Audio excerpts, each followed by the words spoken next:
হ্যাঁ 21 বছর। 21 বছর।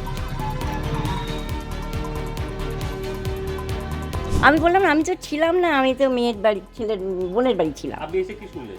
আমাকে সকালবেলা ফোন করে ডাকলো, আমি আসলাম, বলে মেয়ে তুমি এসো, মেয়ে দুটোর কাছে থাকো।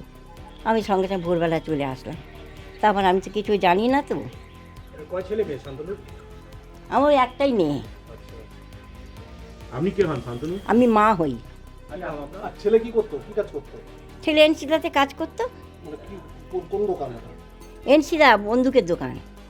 আচ্ছা, কি অভিযোগ আপনার ছেলের নামে? কি অভিযোগে নিয়ে গেছে? সেটা তো আমি তো বলতে পারছি না কি, আমি তো না, আপনাদেরকে? আমি তো কিছুই ছিলাম না, আমি বলতেও পারবো না। ছেলে কি গুলি ফুলি বিক্রি করতে বাইরে, বন্দুক বিক্রি করতে? না না না না, ওসব কোনো খবর, ওসব ওর ভেতরে কোনো খবরই নেই বাবা।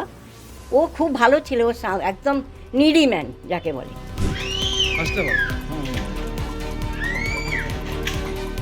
এই প্রথম একটা বাড়ির লোক কথা বললো, বাকি কেউ বাড়ির লোক।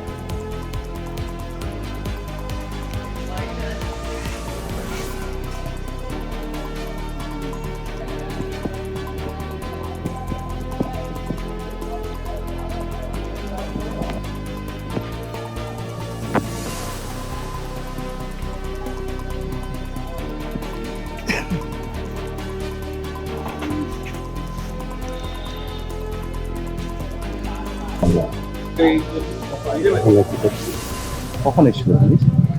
পুলিশ এসেছিল মনে হয় 3:30, 4টে এরকম একটা। বিকাল না ভোরবেলা? ভোরবেলা এসে কি বললো? এসে শুধু এই ঘরে অমুক কর করছে। আমি না, তা আমরা একটু বেরোতে চাচ্ছি, বেরোতে দেয় না। আমার গিন্নিটা ওই ঘরে একটা মাটির লেডিসটা থাকে, আমার কাছে এই ঘরটা উঠে ও কোরআন শরীফ পড়ে। কি বলবি দোস্ত, আমি ওর ডেকে তুলে দিতে গেছি।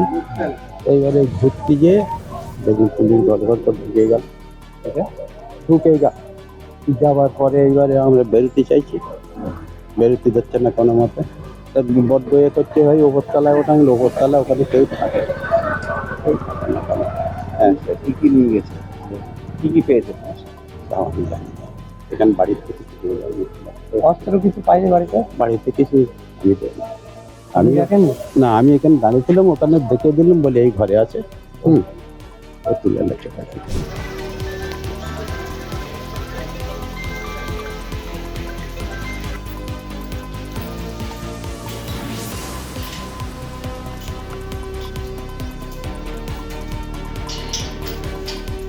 এই বাড়িতে একাই থাকে আপনার?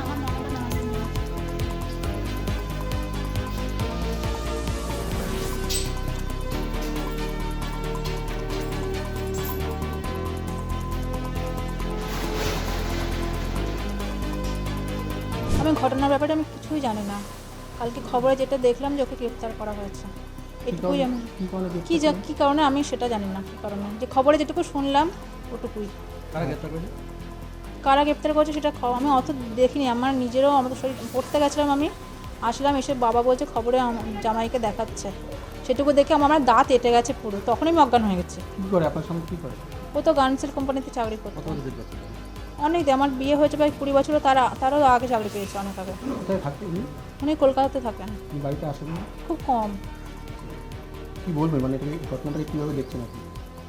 এই ঘটনাটা আমার হাজব্যান্ডকে আমি যেটুকু সংসার করেছি 17 বছরে, ও খুব ভালো মানুষ, আমি যেটুকু বুঝেছি। কিন্তু একটা রিলেশনে জড়িয়ে পড়েছিল বলে চলে গেছে, কলকাতায় থাকে। কিন্তু আমার সাথে যেটুকু সংসার হয়েছে খুব ভালো ছিল।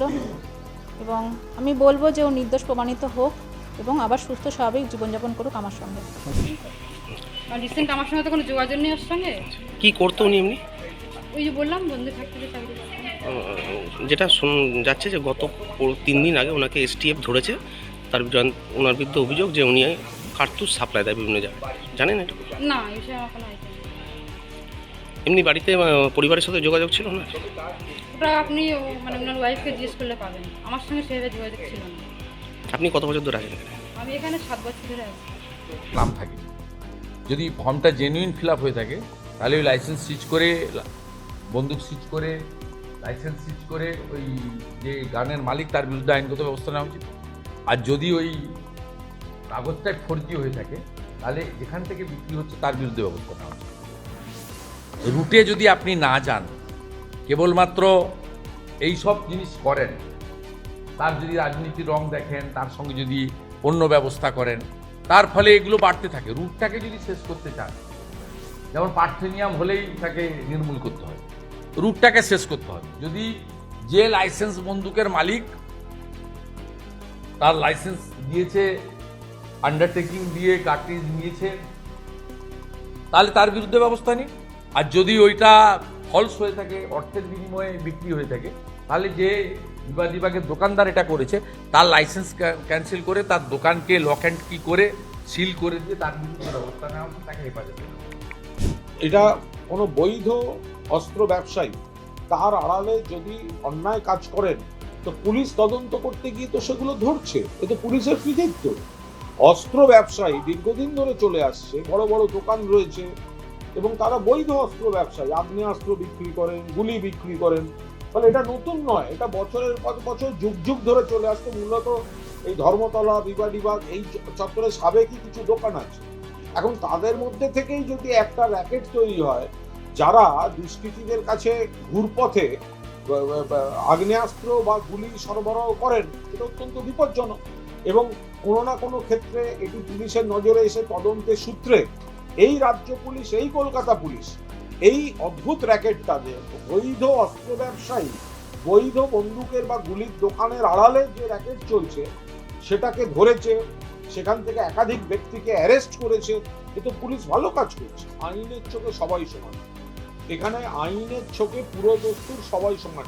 এখানে আইনে ধর্ম থেকে আইন প্রয়োগ হয় না। এখন যদি কারোর বা বিজেপির নেতাদের মনে হয় যে হিন্দু বলেই ছেড়ে দিতে হবে, হিন্দু হলে হিন্দু কার্ড, ভিকটিম কার্ড খেলবেন, আর অন্য ধর্মে সকলকে ধরে ধরে জেলে ভরতে হবে, এটা তো কোনো কাজের কথা নয়। পুলিশ তদন্তে নেমে যাদের দেখতে পাচ্ছে তাদেরকে পুলিশ ব্যবস্থা নেবে, তার সঙ্গে ধর্ম আসছে করতে।